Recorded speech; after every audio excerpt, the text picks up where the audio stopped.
हाँ दोस्तों, तो नेक्स्ट क्वेश्चन है question 88th। The number of degree of freedom of vibrational motion या the number of vibrational degrees of freedom for CO2। अब दोस्तों बहुत आसान है, मैं ऑप्शन नहीं दे रहा हूँ, डायरेक्टली आपको आंसर बता रहा हूँ। अब दोस्तों जैसे लीनियर मॉलिक्यूल है, C डबल बॉन्ड हो, ठीक है, लीनियर होता है, तो लीनियर मॉलिक्यूल्स के लिए अगर वाइब्रेशनल डिग्रीज ऑफ फ्रीडम पूछ ले, मान लीजिए ऑप्शन आपको दिए हैं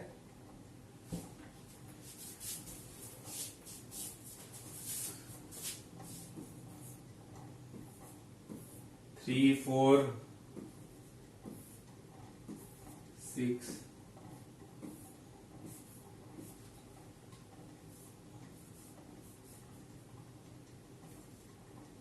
ठीक है दोस्तों। तो वाइब्रेशनल डिग्रीज ऑफ फ्रीडम कितना हो जाएगा,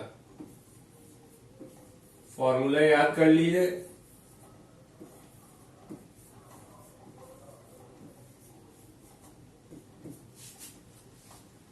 is equal to 3n minus 5, where n is the number of atoms in the molecule, in the linear molecule. तो कितने एटम्स है दोस्तों, 1, 2, 3, तो 3 into 3 minus 5, 9 minus 5 is equal to 4। तो कितनी तरीके से वाइब्रेशनल कर लेगा CO2, vibrational degrees of freedom. मान लीजिए ऑक्सीजन ऐसे ऐसे कर रहा है, ऐसे 4 प्रकार के आपके हो जाएंगे। तो करेक्ट ऑप्शन आपका क्या हो जाएगा, option number 2। Vibrational degrees of freedom का फॉर्मूला याद कर लीजिएगा, 3n minus 5 for linear molecule. ठीक है दोस्तों, बहुत अच्छा सवाल।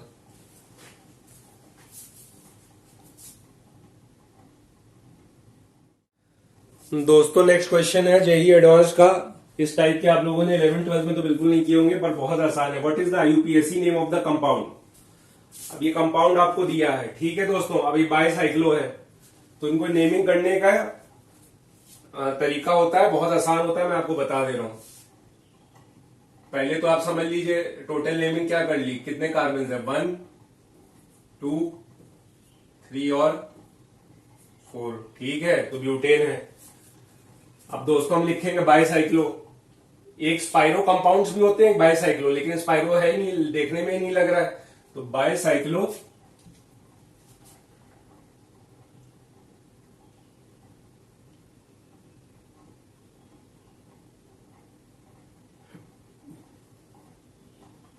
तो दोस्तों इसका ऑप्शन आंसर क्या आ जाएगा, बाइसाइक्लो। रट लीजिएगा, IIT के लिए बहुत इंपॉर्टेंट है बाइसाइक्लो। अब दोस्तों देखिए कैसे नेमिंग करते हैं। ब्रिजहेड कार्बन पे देखिए, ब्रिजहेड पे जगह देखिए कितने कार्बन है, यहां पे 1 है, यहां पे 1 है और बीच में 0 है। तो ब्रिजहेड कार्बन कितने हुए, डिसेंडिंग ऑर्डर में लिखेंगे, 1, 1, 0। तो बाइसाइक्लो 1, ये एक कार्बन है, ये एक कार्बन है और यहां 0 है बीच में, 1, 1, 0 और बस पेरेंट एल्केन कितना हो जाएगा, 4 पे ब्यूटेन।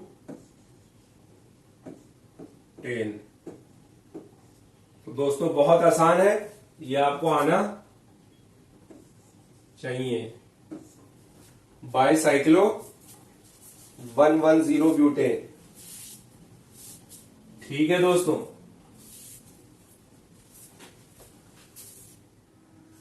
दोस्तों नेक्स्ट क्वेश्चन है क्वेश्चन 82, डाइपोल मोमेंट का सवाल है। थोड़ा ट्रिकी है, बहुत आसान है, ठीक है दोस्तों। अब दोस्तों इसमें बताना है मैक्सिमम डाइपोल मोमेंट किसके पास है। C6H5 एराइल, एराइल तो आप समझते हैं ना, C6H5 CH3, C6H5 CH2 CH3।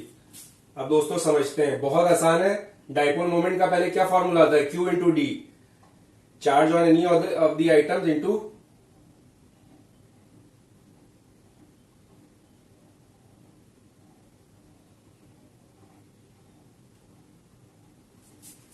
ठीक है दोस्तों। म्यू का क्या फॉर्मूला होता है, dipole moment Q into D.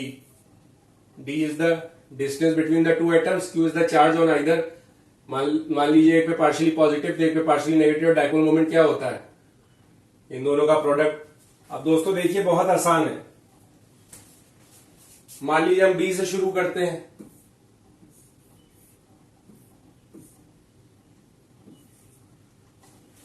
तो एराइल बेंजीन रिंग हो गई और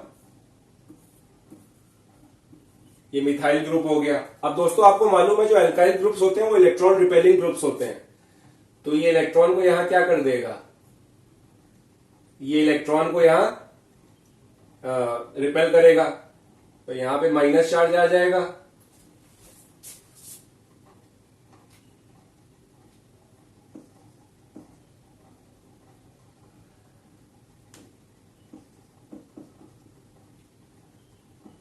समझ में आ रहा है दोस्तों, बहुत आसान है। यहां पे माइनस आ जाएगा, यहां पे प्लस, लेकिन इनकी इंटेंसिटी इतनी ज्यादा नहीं होगी। ये जो क्यू है, ये मान लीजिए ये 1 कूलम है तो ये भी 1 कूलम। सबसे ज्यादा वही देखना है कि प्लस या माइनस किसमें सबसे ज्यादा होगा। तो दोस्तों अब ये ऑप्शन देखते हैं।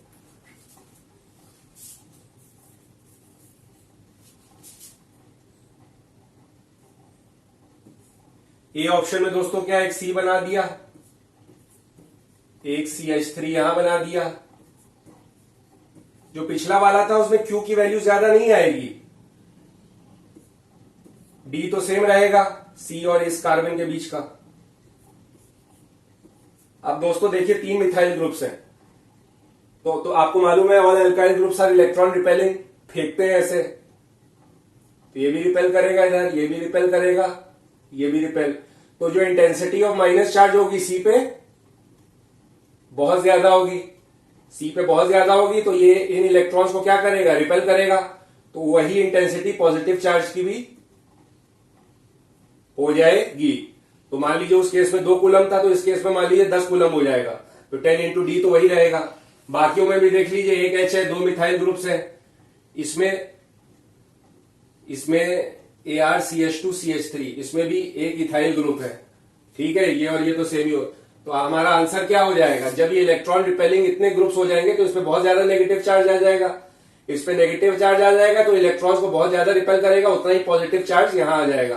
तो बहुत ज्यादा नहीं हो जाएगा Q, तो Q बहुत ज्यादा हो जाएगा, तो ये Q इंटू डी की वैल्यू बहुत ज्यादा हो जाएगी। दोस्तों हमारा ऑप्शन आंसर क्या हो गया, बहुत आसान है, option A C6H5CCH3 whole thrice.